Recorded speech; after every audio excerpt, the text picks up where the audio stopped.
Fala pessoal, tudo bem? Nessa aula a gente vai começar a falar um pouquinho sobre a NBR 8995, terceira aula de luminotécnica. O objetivo maior é a gente definir alguns assuntos que a norma traz para nós e dar sequência nas nossas aulas de luminotécnica.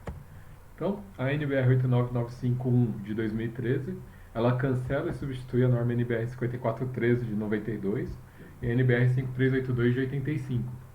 E na introdução dela, ela traz que uma boa iluminação propicia a visualização do ambiente, permitindo que pessoas vejam, se movam com segurança e desempenhem tarefas visuais de maneira eficiente, precisa e segura, sem causar fadiga visual ou desconforto.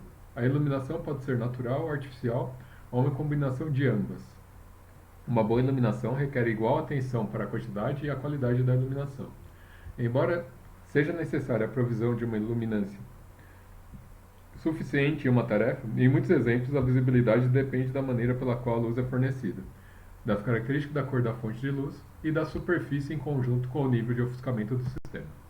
Dentro do escopo dessa norma, ela especifica os requisitos de iluminação para locais de trabalhos internos e os requisitos para que as pessoas desempenhem tarefas visuais de maneira eficiente, com conforto e segurança, durante todo o período de trabalho. Esta norma não especifica como sistemas ou técnicas de iluminação devem ser projetados, a fim de aperfeiçoar as soluções para locais de trabalho específicos. Para isso, podem ser encontrados em guias pertinentes ou relatórios da CIE.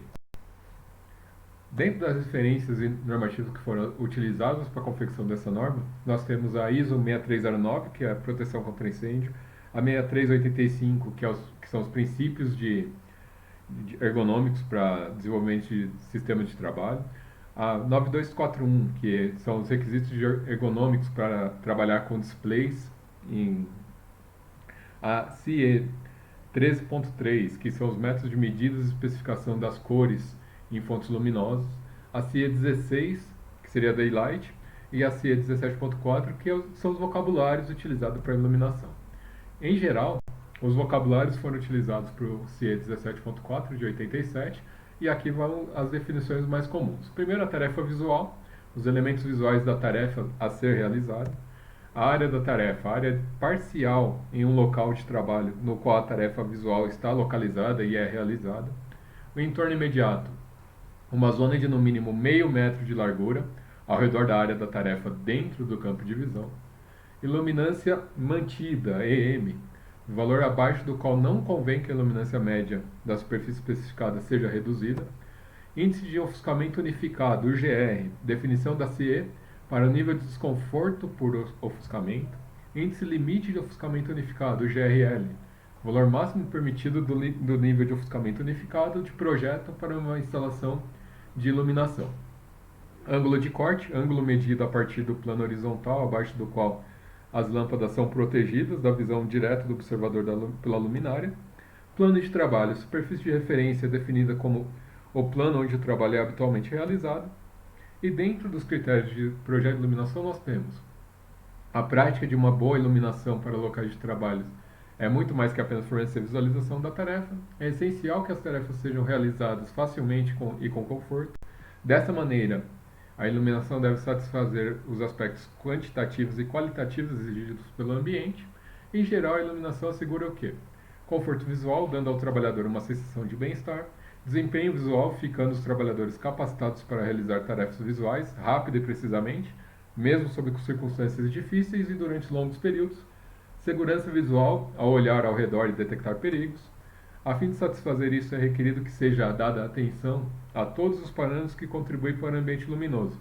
Os principais parâmetros que nós temos são distribuição da luminância, iluminância, ofuscamento, direcionalidade da luz, aspectos da cor da luz e superfícies, cintilação e luz natural e manutenção. Os valores de projetos para os parâmetros quantificáveis de iluminância, desconforto referente ao ofuscamento e reprodução de cor, são estabelecidos na seção 5 dessa norma. Lembrando que a gente está tratando da seção 4 aqui, definições. A propriedade intrínseca da tarefa, tamanho, forma, posição, cor, refletância e detalhe do fundo, capacidade oftálmica do operador, acuidade visual, percepção de profundidade, percepção da cor, também são tratados como definições importantes para o projeto. Distribuição da luminância. A distribuição da luminância nos campos de visão controla o nível de adaptação dos olhos ao qual afeta a visibilidade da tarefa. Uma adaptação bem balanceada da luminância é necessária para ampliar a acuidade visual, nitidez da visão, sensibilidade ao contraste, discriminação das diferenças relativamente pequenas de luminância, eficiência das funções oculares, como acomodação, convergência, contrações da pupilares e movimento dos olhos. A distribuição de luminâncias variadas no campo de visão também afeta o conforto visual e convém que sejam evitadas. Luminâncias muito altas, que podem levar ao ofuscamento. Contraste de luminâncias muito altos, que causam fadiga visual e devido à contínua readaptação dos olhos. Luminâncias muito baixas e contraste de luminâncias muito baixas, que resultam em um ambiente de trabalho sem estímulo e tedioso. Convém que seja dada atenção à adaptação da movimentação da zona externa para a zona do interior do edifício. As luminâncias de todas as superfícies são importantes e são determinadas pela refletância e pela iluminância na superfície. As faixas de refletância úteis para as superfícies internas mais importantes são do teto, 0,6 a 0,9, paredes, 0,3 a 0,8, plano de trabalho, 0,2 a 0,6 e piso, 0,1 a 0,5. Em geral, nos problemas envolvendo exercício de luminotécnica, esses fatores são informados ou por meio da cor que é utilizada, da cor que é adotada, e aí a gente vai numa tabela para pegar a referência, ou o valor dado direto. O teto tem uma refletância de 0,7, parede de 0,4, plano de trabalho de 0,3 e piso 0,1. Então, isso é dado do problema. Se não foi dado do problema, você consulta a tabela, que é da própria norma, que a gente consegue identificar essas faixas, essa referência. Iluminância. A iluminância e sua distribuição nas áreas de trabalho e no entorno imediato tem maior impacto em como a pessoa percebe e realiza a tarefa visual de forma rápida, segura e confortável. Para lugares onde a área específica é desconhecida, a área onde a tarefa pode ocorrer é considerada a área da tarefa. Todos os valores de iluminância especificados nessa norma são de iluminâncias mantidas e proporcionam a segurança visual no trabalho e as necessidades de desempenho visual. Os valores dados na seção 5 são as iluminâncias mantidas sobre a área da tarefa no plano de referência, que pode ser horizontal, vertical ou inclinado. A iluminância média para cada tarefa não pode ser abaixo dos valores definidos na seção 5, independente da idade e condições de instalação. Os valores são válidos para uma condição visual normal e são levados em conta os seguintes fatores: requisito para a tarefa visual, segurança, aspectos psicofisiológicos, assim como conforto visual e bem-estar, economia e experiência prática. Os valores de iluminância podem ser ajustados em pelo menos um nível na escala da iluminância, se as condições visuais forem diferentes das assumidas como normais. Convém que a iluminância seja aumentada quando contrastes excepcionalmente baixos estão presentes na tarefa, o trabalho visual é crítico, a correção de erros é onerosa, é da maior importância a exatidão e a alta produtividade, a capacidade de visão dos trabalhadores está abaixo do normal. A iluminância mantida necessária pode ser reduzida quando os detalhes são de um tamanho excepcionalmente grande ou de alto contraste e as tarefas é realizada por um tempo excepcionalmente curto. Em áreas onde o trabalho contínuo é realizado, a iluminância mantida não pode ser inferior a 200 lux. Um fator aproximadamente de 1,5 representa a menor diferença significativa do efeito da iluminância em condições normais de iluminação.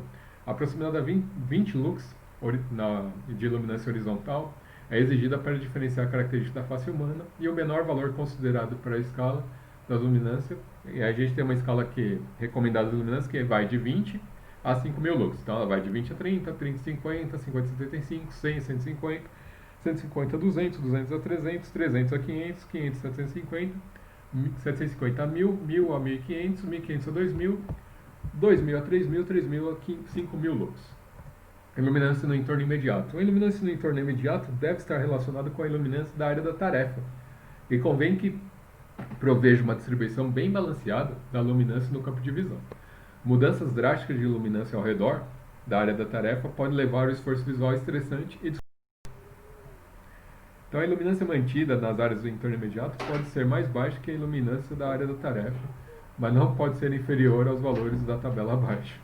Iluminância do lux maior que 750 igual a 500, 500 igual a 300, 300 igual a 200, menor que 200 igual a mesma iluminância da área da tarefa. Uniformidade. A uniformidade da iluminância é a razão entre o valor mínimo e o valor médio. A iluminância deve se alterar gradualmente. A área da tarefa deve ser iluminada o mais uniformemente possível. A uniformidade da iluminância da tarefa não pode ser menor que 0,7 e a uniformidade da iluminância no entorno não pode ser inferior a 0,5. O ofuscamento é a sensação produzida por áreas brilhantes dentro do campo de visão, que pode ser experimentado tanto com um ofuscamento desconfortável quanto com um ofuscamento inabilitador. O ofuscamento pode também ser causado por reflexões em superfícies especulares e é normalmente conhecido como reflexões veladoras ou ofuscamento refletido. É importante limitar o ofuscamento aos usuários para prevenir erros, fadiga e acidentes. O ofuscamento inabilitador é mais comum na iluminação exterior, mas pode também ser experimentado em iluminação pontual ou fontes brilhantes mais intensas, como uma janela em um espaço relativamente pouco iluminado. No interior de locais de trabalho, o ofuscamento desconfortável geralmente surge diretamente de luminárias brilhantes ou janelas. Se o limite referente ao ofuscamento desconfortável for atendido, o ofuscamento inabilitador não é geralmente um grande problema. O ofuscamento é causado por luminâncias excessivas ou contraste no campo de visão que pode prejudicar a visualização dos objetos. Convém que isso seja evitado, por exemplo, através da proteção contra a visão direta das lâmpadas ou por escurecimento das janelas por anteparos. Para lâmpadas elétricas, o ângulo de corte mínimo para a proteção de visualização direta da lâmpada não pode ser menor que os valores estabelecidos na tabela abaixo. 1 a 20 kC por metro quadrado, 10 graus, 20 a 50, 15 graus, 50 a 500, 20 graus, maior que 500, 30 graus. Ofuscamento desconfortável. O valor referente ao ofuscamento desconfortável de uma instalação de iluminação deve ser determinado pelo método tabular do índice de ofuscamento unificado da CIE, baseado na expressão o GR é igual a 8 vezes o logaritmo de 0,25 dividido pela luminância de fundo vezes o somatório da luminância de cada luminária na direção do observador ao quadrado vezes o ângulo do sólido da parte luminosa de cada luminária em radianos e o índice da posição Gucci para cada luminária individualmente relacionada ao seu deslocamento a partir da linha de visão. A reflexão especulares em sua tarefa visual, muitas vezes chamada de reflexão veladora ou ofuscamento refletido, podem alterar a visualização da tarefa e normalmente são prejudiciais. A reflexão veladora e o ofuscamento refletido podem ser evitados ou reduzidos a tomar as seguintes medidas: distribuição de luminárias e locais de trabalho, evitando colocar luminárias na zona prejudicada; acabamento superficial, utilizar a superfície com materiais pouco reflexivos; iluminância das luminárias limite; aumento da área luminosa da luminária para ampliar a área limite; teto e a superfície da parede, clarear e evitar pontos brilhantes. Direcionalidade. A iluminação direcional pode ser utilizada para destacar objetos, para revelar texturas ou melhorar a aparência das pessoas em um espaço. Isso é descrito pelo termo modelagem. A iluminação direcional de uma tarefa visual pode também aumentar sua visibilidade. A modelagem se refere ao equilíbrio entre a luz difusa e direcional, isto é, um critério válido para a qualidade da iluminação em praticamente todos os tipos de ambientes internos. A aparência geral de um ambiente interno é realçada quando sua estrutura, as pessoas e os objetos inseridos nele são iluminados de tal forma que as texturas sejam reveladas de forma clara e agradável. Isso ocorre quando a luz vem notadamente de uma direção. As sombras formadas são essenciais para uma boa modelagem e são formadas sem confusão. Não é recomendado que a iluminação seja tão direcional a ponto de poder produzir fortes sombras, nem convém que ela seja tão difusa ou o efeito da modelagem se perde por completo, resultando em um ambiente luminoso monótono. Direcionalidade, iluminação direcional de tarefas visuais. A iluminação em uma direção específica pode revelar os detalhes de uma tarefa visual, aumentando a sua visibilidade e fazendo com que a sua tarefa seja realizada mais facilmente. É particularmente importante para tarefas de texturização finas, gravações e entalhes.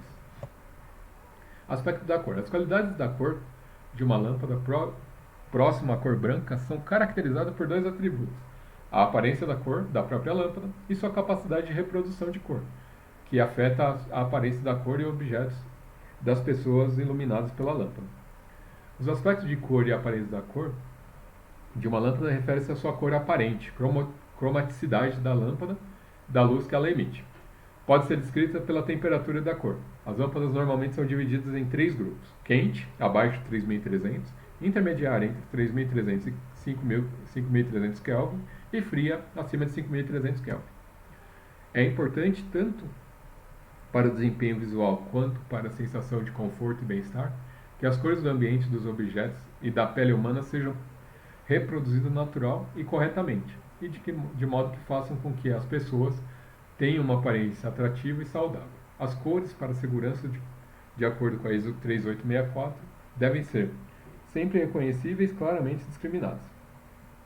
Para fornecer uma indicação objetiva da propriedade de reprodução de cor de uma fonte de luz, foi introduzido o Índice Geral de Reprodução de Cor, definido como RA. O valor máximo de RA é igual a 100. Esse valor diminui com a redução da qualidade de reprodução de cor. Não se recomenda a utilização de lâmpadas com RA inferior a 80, em interiores onde as pessoas trabalham ou permanecem por longos períodos.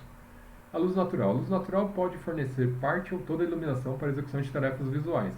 A luz varia em nível de composição espectral com o tempo e, por essa razão, a iluminação de um ambiente interno sofre variações. A luz natural pode criar uma modelagem que distribui de luminância específica devido ao seu fluxo quase horizontal, proveniente de janelas horizontais. A luz natural pode também ser fornecida por aberturas zenitais e outros elementos de fenestração. As janelas podem fornecer um conforto visual com o mundo exterior, que é preferido pela maioria das pessoas. Evitar o contraste excessivo e desconforto térmico causado pela exposição direta à luz do sol em áreas de trabalho. Fornecer um controle adequado da luz do sol, com persianas ou brisas, de tal forma que a luz do sol direta não atinja os trabalhadores ou a superfície do interior do campo de visão. Em interiores como janelas laterais, a disponibilidade da luz natural diminui rapidamente com o distanciamento da janela. Não é recomendável, nesses interiores, que o fator de luz natural seja inferior a 1% no plano de trabalho, a 3 metros da parede da janela e a 1 metro das paredes laterais. Recomenda-se que uma iluminação suplementar seja fornecida para garantir a iluminância requerida no local de trabalho. O balanceamento da distribuição de luminância no interior da sala. Um acionamento automático manual ou um sistema de dimerização pode ser utilizado para garantir a integração entre a luz artificial e a luz natural. Manutenção. Os níveis de iluminação recomendados para cada tarefa são fornecidos como iluminância mantida. A iluminância mantida depende das características de manutenção da lâmpada, da luminária e do ambiente e do programa de manutenção. Convém que o projeto de iluminação seja desenvolvido com o fator de manutenção total calculado para o equipamento da iluminação selecionado, para o tipo de ambiente e para o cronograma da manutenção especificado. Não se recomenda que o fator de manutenção seja inferior a 0,70. Convém que a instalação do sistema de iluminação atenda os requisitos de iluminação de um ambiente específico, de uma tarefa e de uma atividade sem desperdício de energia. Entretanto, é importante não comprometer aspectos visuais de uma instalação de iluminação simplesmente para reduzir o consumo de energia. Isso requer que se considere um sistema de iluminação e equipamentos, controles apropriados à utilização da luz natural disponível. Em alguns países são estabelecidos limites de energia disponível para a iluminação, os quais devem ser observados. Esses limites podem ser alcançados pela seleção criteriosa do sistema de iluminação e pela utilização de acionamento automático ou manual ou dimerização das lâmpadas. Iluminação de estações de trabalho com monitores. A iluminação para estações de trabalho com monitores deve ser apropriada para todas as tarefas realizadas na estação de trabalho. Então, a leitura das telas, textos impressos e escritos em papel ou o uso do teclado. Por essa razão, para essas áreas, os critérios de iluminação e o sistema devem ser escolhidos de acordo com a atividade ou tipo de tarefa do ambiente. Os monitores VDT, em algumas circunstâncias, o teclado pode sofrer através de reflexo, ofuscamento desconfortável ou ofuscamento inabilitador. Por essa razão, é necessário selecionar, localizar e gerenciar os luminares a fim de evitar desconforto por reflexões de alto brilho. O projetista deve determinar a zona de montagem crítica, escolher um equipamento de controle da luminância adequado e planejar as posições de montagem que não causem reflexos perturbadores. Para os locais de trabalho onde são utilizadas telas de visualização que estão na vertical ou inclinados em um ângulo de até 15 graus, estão estabelecidos na tabela abaixo os limites de luminância para o fluxo descendente das luminárias possam refletir na tela VDT. E os limites de luminância na média das luminárias são dados para os ângulos de elevação de 65 graus em relação à vertical ascendente da luminária. Para certos locais especiais, que utilizam, por exemplo, telas sensitivas ou com inclinação variável, convém que os limites de luminância acima sejam aplicados para ângulos inferiores a 55 graus da luminária. Então, classes das telas definidas pela ISO 9241, a gente tem a classe 1, classe 2, classe 3. A qualidade da tela vai ser definida na classe 1 como boa, na classe 2 como média, na classe 3 como pobre. O limite de luminância média das luminárias, menor que 1000 candelas por metro quadrado, menor ou igual a 200 candelas por metro quadrado. Cintilação e efeito estroboscópico. A cintilação causa a distorção e pode provocar efeitos fisiológicos como dor de cabeça. Convém que o sistema de iluminação seja projetado para evitar cintilação e os efeitos estroboscópicos. Os efeitos estroboscópicos podem levar a situações de perigo pela mudança da percepção de movimento de rotação ou por máquinas alternativas de movimento repetitivo. Isso pode ser alcançado pela utilização de uma fonte elétrica de corrente contínua, pela utilização das lâmpadas de alta frequência, aproximadamente 30 kHz, ou pela distribuição de alimentação da iluminação por mais de uma fase. A iluminação de emergência deve ser instalada e os detalhes vão ser encontrados em uma norma específica para ela. Nós vamos tratar da iluminação de emergência mais para frente na definição de projetos. Bom, agora a gente vai passar por uma fase de avaliação. Então, todo esse material que vocês viram, a gente vai avaliar o conteúdo que está dele, etapa por etapa, questão por questão. Vamos lá? Até já!